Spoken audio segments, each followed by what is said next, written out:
Let me show you something. This is my Roth IRA, and this is my wife's Roth IRA. Now, if my wife and I were to only invest half of what we are allowed to in a Roth IRA until I retire, we'd have over $1.5 million.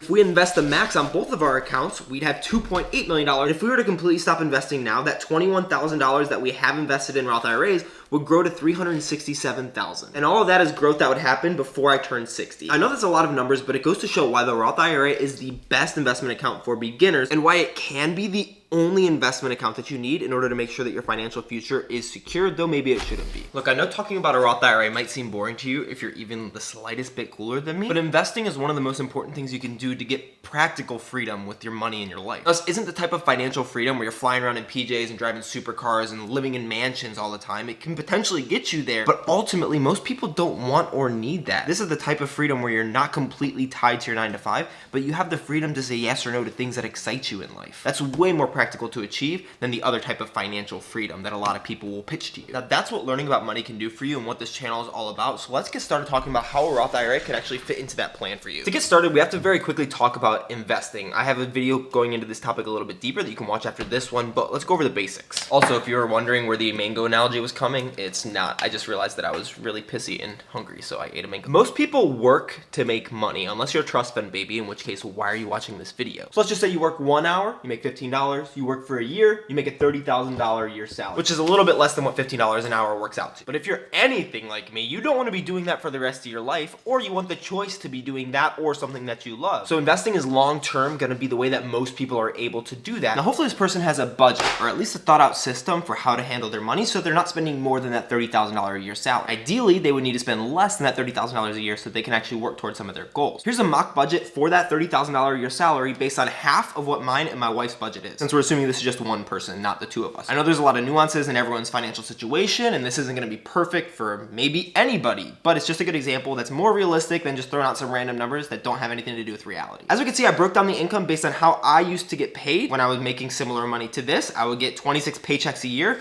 and so I would budget off of 2 paychecks a month, even though there were 2 months when I would get 3 pays. If we account for taxes and FICA, at 2 checks, we would get about $1,870 of take-home pay every single month. Then if we looked at all of our expenses, which I have laid out here, we would see that there's $1,640 of expenses, meaning there's $230 extra every single month of a surplus. Not to mention, because this is bi-weekly pay, there would be 2 months where you would get an extra $935, but we'll just add that to the surplus when we get to the investment part of this, and you'll see why. With that extra money, you can either put it towards stuff that you don't value, which is what almost everybody, myself included, does if they don't have any plan for it, or you can put it towards things that are important to you. In this video, I go a little bit further into what order to pay off debt, save, and invest your money, but we're just going to assume here that we're in that investment stage and you're comfortable doing that. Now, like I said, the best place for most people, not only beginners, to invest their money is going to be a Roth IRA. Now, a Roth IRA is a retirement account. In fact, IRA stands for individual retirement account. So there are some quirks that are going to make it different than just your normal checking or savings account at a bank. And it's not tied to your employer, which gives you more control than you would have in a 401k. That's why it's better to invest in a Roth IRA than in a 401k, unless your employer has a vested match, which is just free money. I get into that in other videos, so we won't worry about that here. The second quirk is that you can't withdraw all your money in a Roth IRA until you're 59.5 years old. This is different from a traditional IRA, in which case you can't withdraw any of your money without a penalty until you're 59.5 years old. But with the Roth, you can withdraw your contributions. You can't withdraw any of the growth in the account, otherwise you'll get a 10% penalty, and if it hasn't been 5 years, you'll get taxed on it as well. The third quirk is that you pay taxes on the money before you put it into a Roth IRA, which is similar to a checking or savings account. There are some retirement accounts where you don't have to pay taxes before you contribute. However, they have worse tax benefits because you have to pay taxes on all of your money when you take it out when you retire. The benefit of paying taxes before you contribute means that you don't actually pay taxes on any of the growth in your account, which should be most of the account by the time you retire. If you remember back at the beginning, I talked about how our $21,000 that we already have invested in Roth IRAs will grow to $367,000. That means that the growth is $346,000 plus a little bit of growth that we already have in that Roth IRA. Now, we're in a really low tax bracket right now because we don't make a lot of money, and you can help that out by liking this video so that it gets out to more people, and eventually I can make money on YouTube. But even at our effective tax rate right now, that's almost $35,000 in taxes that we would have to pay if we didn't get this benefit, which is what would happen if the same money was contributed to a traditional IRA or 401k. Another great benefit of this is if you're like me and you're not making a lot of money now, but over time you'll be making more money, either because you start a business or you move up in your field, or just the tax rates go up and you'll be in a higher tax bracket down the road, you're gonna end up putting money in at a lower tax rate than what you would have been taxed on if you had deferred your taxes until later. The fourth quirk is that there's a limit of $6,000 per year of contributions that you can make into a Roth IRA. That's because there are so many tax benefits like we just talked about, so you can't put all of your money into a Roth IRA in order to invest it, only a maximum of $6,000 per year, which is more than enough for most people who are in the lower to mid-middle class, like probably you and me, to retire if you start early. That $6,000 limit will probably go up because it gets adjusted for inflation. A couple years ago it was $5,500, now it's $6,000, and it'll continue to move up on the line. And because of so many tax benefits, the fifth quirk is that there's a limit on how much money you can make and still contribute to a Roth IRA. Right now that limit is $140,000 per year per person, so if you make more than that, you won't be able to contribute to a Roth IRA, but there is a way that you can still get money into a Roth. The sixth quirk is that you don't have to take any required minimum distributions on your money if you have it in a Roth IRA. You're probably not gonna have to worry about this one for a long time, but once you turn 72, in most retirement accounts, you have to start taking distributions so it doesn't just sit there forever. But in a Roth IRA, it can sit there forever and you don't actually have to take the money out. Okay, that's a lot of information. Let's take a quick breather, head back inside, and I'll show you how to actually set up your Roth IRA, where to do it, and what to invest in.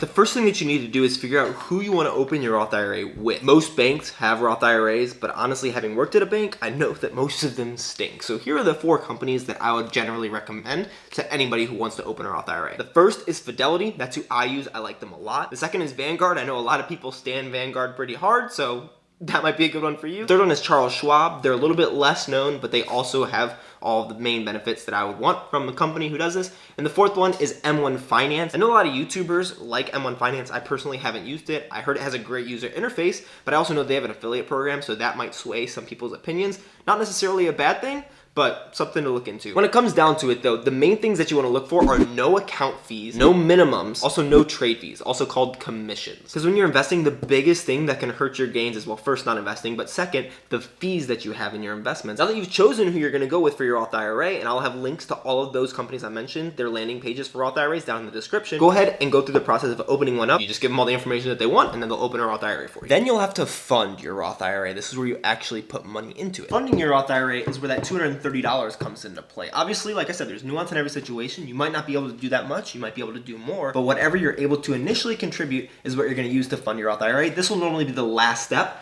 of the setup process of opening your Roth IRA. Next is a really important step that most people don't do, but can make your life not only easier, but much, much wealthier down the road. That is to set up automatic transfers and automatic investments. My handwriting is terrible, but please do it. Even if it's only $5 or $10, set up automatic transfers into your Roth IRA and then have it be automatically invested for you, because building that habit is going to be the most important thing. It's hardest to start something, and it's way easier to ramp it up or ramp it down if it's already started. That way, as you get raises or maybe you're able to find some extra money in your budget every month, you can increase that automatic transfer. That way, even if you started with $5, maybe next year you're able to do $50, and the year after that it's $200, and then sooner or later you'll be at that maximum of $500 per month. For our example, we're just going to assume that we put $200 into the Roth IRA every single month, and that extra $30 is kept as a buffer, or maybe gets put into a discretionary category in the budget, even though I already put that in our normal budget, but we'll just add it there. Here's the thing though, when you put money into a Roth IRA, you don't actually invest money. When you put money into the Roth IRA, it's just like you putting it into your savings or checking account. That's why setting up automatic investments is so important, or even just investing every single time that you put money into that Roth IRA. Because if you don't do that, you won't actually have your money invested, but you think you will. So you know you have to invest money, but where do you invest it? There's a bunch of different investment vehicles that you can put your money into. We're just gonna go over 2 basic portfolios that don't take a lot of time, but will leave you with a lot of wealth down the road. The first portfolio is actually just one fund. It's called a target date index fund. It's essentially a phrase that's broken up into 2 different parts: target date and index fund. The target date is going to be when you retire. The index fund part of it is going to tell you how the fund is invested, which is going to be in different index funds. Now, the point of investing in funds means that you're going to get the diversification of owning tons and tons of different stocks while also having somebody else do all the work of managing it for you. Index funds are going to be less managed than most mutual funds, because index funds just follow the market and don't try to beat it, because most people can't actually beat the market, which means that you're going to end up doing essentially what the stock market does, and it's going to cost you less to do so. This is a great beginner investment vehicle because you never have to think about it. Whichever company you choose to do your investing with, go onto Google and search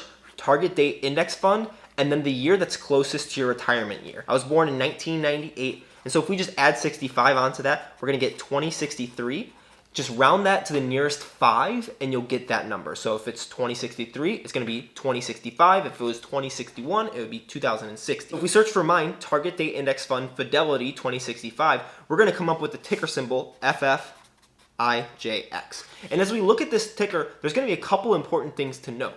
The first is going to be this. It's called the expense ratio. Now, the expense ratio tells you how much you're paying the fund manager in order to own that fund. This is just for doing the work that I talked about a second ago of they're going to pick all the stocks and buy them for you, so you don't have to worry about it. You just get to buy this one fund. Normally, an expense ratio below 0.5 or 0.4% is going to be good. This one, as you can see, is 0.12%, so it's going to be really good, meaning that for every $1,000 that you invest, they're only taking $1.20 as a fee. Second, we're going to see what the fund is invested in. We can see that it's about 55% US stocks, about 35% international stocks, and about 10% in bonds. The great thing about target date index funds, and the reason that you pay that $1.20 for every $1,000 that you have invested, is that it's going to change the asset allocation as you move closer to retirement to be safer and safer. That's because when you're early on, you're investing a lot, which means you can be more aggressive because you're going to be buying it at higher prices and at lower prices both. But as you get closer and closer to retirement, you're probably going to have already built your wealth, and now you just need to keep it. So it's going to move into more bonds because they're more conservative, and it's going to do all that work for you. You never even have to think about it. Those three asset classes are going to bring us to the second type of portfolio that you might want to look at. This portfolio is going to be broken down into X%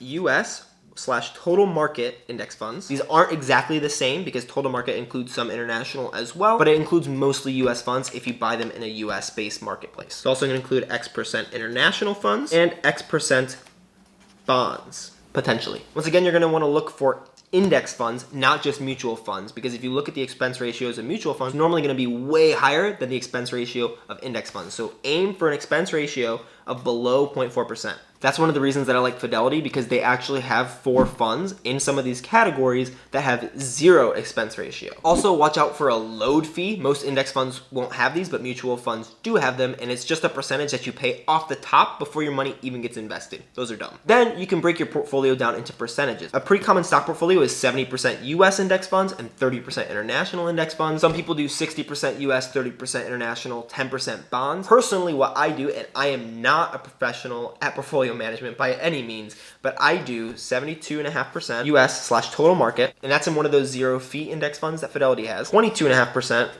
international, which is also in a 0 fee fund. And then the other 5% is just in stocks that I want to buy. That's mostly speculative and more just for fun because I'm interested in doing that. It's not necessarily the right thing to do, but if you're interested in the stock market, it can definitely be fun to play around with that. I'll just make sure that the vast majority of your portfolio is in good index funds because that's what's going to actually lead you to retirement. This might beat it out, but it also could go to 0, and that's okay. Going back to our initial example, if we assume that that person is 25 years old starting from 0, if they only invest that $200 every single month at an 8% annual return, which is pretty reasonable, they'll have $400,000 just about when they retire. And that's assuming that they start taking money out at that 59.5-year-old age when they're allowed to start taking it out. But remember, they also had $935 extra coming to them 2 times per year. Let's say they invested one of those and use the other one for Christmas gifts and other miscellaneous things throughout the year, which is probably what most people would do with that. If they invest that over the course of those 35 years, they'll come out with $575,000. But 59.5 is a little young to retire, and hopefully this person is like you and me and is working towards being able to work at something that they actually love rather than working at a 9 to 5 that they don't really care about. So they're not planning on actually retiring at 59.5 because they're doing something that they enjoy. So if they push that till 65, it'd be worth over $850,000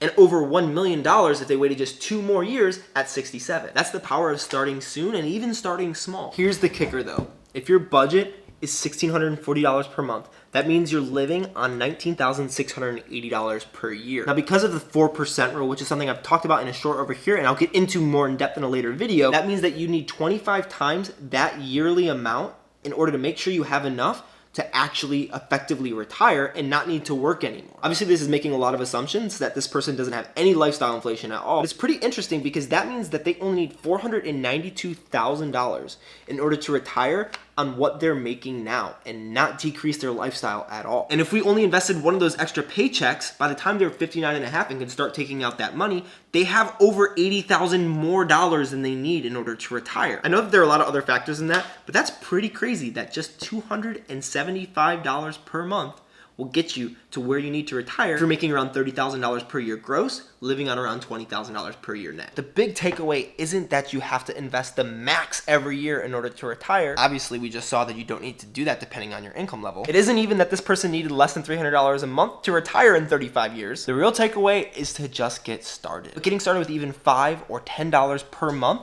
and just setting that up is going to be so important for you, and you will thank yourself. Overcoming that initial fear or busyness or apathy and just getting started is the hardest part of doing almost anything. Once you have gotten started, you're going to be an investor, and it's not going to be that scary to move into other more complex investing situations like investing in a taxable brokerage account or your 401k or maybe even buying a property. But it's also okay if investing in a Roth IRA is the only thing that you want to do in your investments, because as we can see, that'll more than likely get you enough money depending on how much you actually need to live on. A like would really help to get this video out to a lot more people with the YouTube algorithm, and watching another video would do even better. So if you want to get a little bit deeper into the stock market and investing, watch this video right here. If you want to understand the basics of getting started with your money and understanding the order to pay off debt, save, and invest, watch this video down here. And if you're interested in my reselling business, watch that playlist right down there. There's so much more that I wanted to go into that I couldn't. I know it might not seem like it, but if you have any questions or comments, leave them down below, and I would love to interact with you guys down there. I appreciate you all. Stay smart.